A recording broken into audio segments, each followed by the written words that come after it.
Welcome to Newsmax TV. I'm Kathleen Walter. He's just returned from a life-saving mission in Haiti. Dr. Chauncey Crandall, a cardiologist based in South Florida, was among the medical volunteers who joined the effort to treat or save the 250,000 Haitians hurt in the earthquake. He is also the medical editor of Newsmax's newest health newsletter, Dr. Crandall's Heart Health Report. Welcome to Newsmax TV, Dr. Crandall.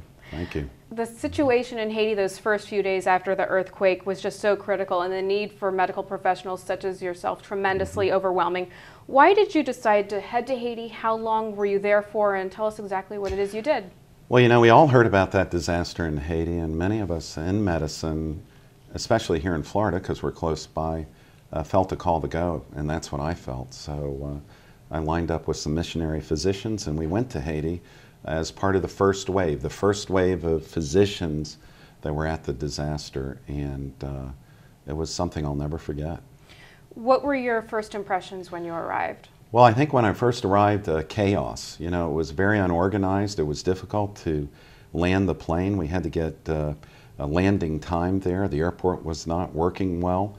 And when we landed, it was chaos. You know, we had no way of communicating with any of the people there. All the radio towers were down. There was no communication, so I couldn't contact the people that I was supposed to help when I arrived there. So I slept out at the airport the first night, and it was an experience, believe me. Now, we've all seen the pictures of the devastation. Tell us what you saw. Well, for me, you know, I've never been in a war zone, and this would probably be something as close to war that you could arrive at, close to our shores, the United States. It was really like multiple atomic bombs had gone off, not only in the city, but I would drive 4 hours out into the villages, and all the villages and towns along the way were destroyed. I had never seen destruction like I had seen in Haiti. Initially, there were reports that food and medical supplies were slow to arrive. You said that you had come prepared, but just how great was the need? Well, you know, we didn't have the tools, we didn't have the operating room, we had nothing when we arrived. Many of the hospitals were destroyed. The first day I had to set up a hospital. Half of it had been destroyed by an earthquake. We opened the operating room, we staffed it, we had the supplies there, and we just started seeing patients. It was much like being back in the Civil War. Wherever someone was sick or ill or injured, we took care of them, whether that was out in the yard of the hospital or inside. You have to understand, Kathleen, many of these patients didn't want to go into the hospital. They didn't want to be in a building that was not stable. They were frightened, they were scared, they had been stressed out by this earthquake. So we had to do the best that we could possibly do with whatever we brought with us. And I brought 1,200 pounds of medical supplies, and every night I would load up a couple duffel bags of supplies. I would head to the hospital or to the clinic, and we would do our work for the day. And when the supplies ran out, that's all we could do. You were there about a week? I was there for 1 week. Talk to us about what was a typical day like for you? Well, you know, a typical day would, we met in a French school that was inside the city. It was a building that was not destroyed. It was run by Americans. These were professors, and they set up a trauma center. And many physicians that landed at the airport arrived at this school, and we met nightly. We discussed the needs of the city and of the surrounding towns and villages, and then we were assigned to go each day. Each day was a different day for us. One day I went out to an orphanage that was 3 hours outside the city that was completely destroyed. 22 orphans injured, actually killed, 4 nuns and 2 teachers.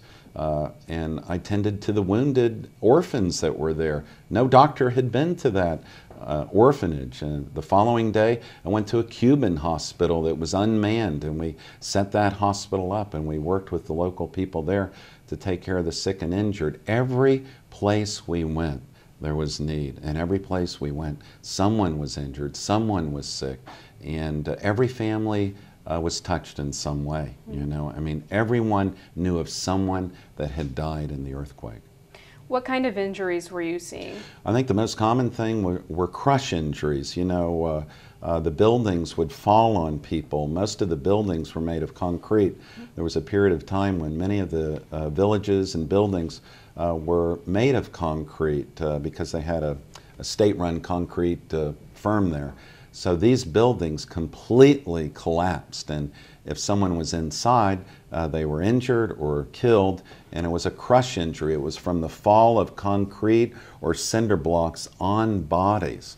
And you have to understand that that earthquake happened at 4:45 on January 12th, and it lasted for 4 minutes. And I spoke to many of the people there. Even if they wanted to get out of the building, they could not make it because the ground was shaking so violently. Every time they would stand up, they would be thrown back down on the ground. So that's why so many people were injured and killed. They could not even make it out of the building. Now, initially there were reports that food and aid and medical supplies were very slow to arrive. Did you and physicians and other physicians have the tools that you needed to get the job done? You said that you had arrived with, with a significant amount of supplies, but did you have what you needed to truly help people? It's not like the United States. It's a third world country. Their operating rooms are different. Their hospitals are different. I think the biggest problem was that we could not find sterilizers for instruments, and so we came up with a system where we used pressure cookers, actually. This is what they used to do in times past. So that was our biggest problem, finding a way to sterilize the equipment. But I will say that I was there about a week after the event, and we did have many medical supplies, but they were at the airport. We didn't have a way to get the supplies to the hospitals. It was great difficulty. The roads were not navigable. There were problems. So the supplies were there, but they weren't in the places that they needed to be. How many patients do you estimate you saw while you were there, and what was the response to your care like? I saw thousands of patients, and the people are resilient people. They are survivors. They have nothing, so they've learned to survive. And everybody was quite responsive to our help. They were very kind. They were, in no way did I ever feel in danger myself. I never felt that, other than an earthquake, and there were many of them while I was there. But the people were responsive, they were kind, and they were begging for help. Now, recently we learned that there was a man who had been trapped in a grocery store and after 27 long days was pulled from the rubble of that grocery store. He says that he had been getting by because someone had been giving him water along the way. What are the chances that there are others just like him who may still be alive? Well, I think that's an unusual case. I would consider that a miracle to survive that period of time. We can survive for about 40 days on water alone. But I'm sure this gentleman had a crush injury. There were other things that were going on. I don't believe that there's probably any survivors left at this point. Now, prior to our interview, you had mentioned to me the possibility of some miracles in Haiti. Well, I have strong Christian faith, and I believe in miracles. I believe in the Lord. And I would always ask, whatever village I went to, have you seen miracles? Have you heard of miracles? And we heard of many. I think the one that's most amazing to me is I met two Belgian doctors that were at a village high in the mountains. They were at an orphanage that was completely destroyed. They were a great distance away from the city and any other village or town, and they reported that they were without shelter, and they would sit with the orphans at night and they would pray. And the orphans would cry out to the Lord, asking God, send us shelter, send us a tent, Lord Father. And this went on for a couple days, and then one day, suddenly, early in the morning, a military cargo plane flew over, and out of the back of that plane came a parachute, and inside that parachute was a tent for 400 people.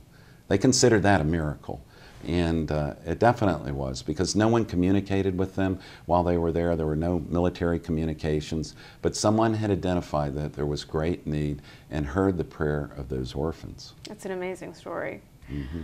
President Clinton has expressed a growing sense of urgency about the country's need for sanitation and health care. Do you feel that there are enough physicians on the ground right now to provide patients with follow-up care? And update us, if you will, on exactly what are the medical needs in Haiti right now? Well, when you see a disaster like this, the magnitude, there different waves of physicians. I was part of the first wave, the initial people on the ground. We needed surgeons, we needed orthopedic doctors because of all the crush injuries. That wave of physician involvement is over. What we need now are pediatricians and internal medicine doctors and infectious disease doctors. And those doctors are on the ground. You know, many volunteers are over there. So I think the medical need is being met. And of course the University of Miami is close by and being in Florida, so they're sending people over. So the need for physicians, I believe, is met. The need that they need now is really basic needs. And I spoke to many of the people and I spoke to many of the aid workers there. What they need now is rice, black beans, which provides protein, and plastic. They need to make shelters. The rainy season is coming, and all they require is just large sheets of plastic. They don't need a new house, a new tent. These people are survivors, and their request is just large sheets of plastic in addition to black beans and rice. So folks who are at home or who may be watching this interview, how would you advise them to help? There are so many people who want to help. Well, I think the main thing is try to identify with a group that is on the ground and has a long-term commitment to Haiti. You know, there are many great organizations out there, but are they committed long-term, and do they have relationships on the ground working with local people there? Those are the people that I would donate money to and give assistance. And what they need right now is really cash. They don't need you to send rice or black beans. It's difficult to get that over there, but they need your money. And I would identify with many of the missionary groups that are on the ground, many of the churches that are there, the Red Cross and other relief organizations that have a long-term commitment to see Haiti turn around. All right, Dr. Chauncey Crandall, thank you so much for Okay, joining well, us. We thank you. appreciate it. Okay. And thank you for watching Newsmax TV.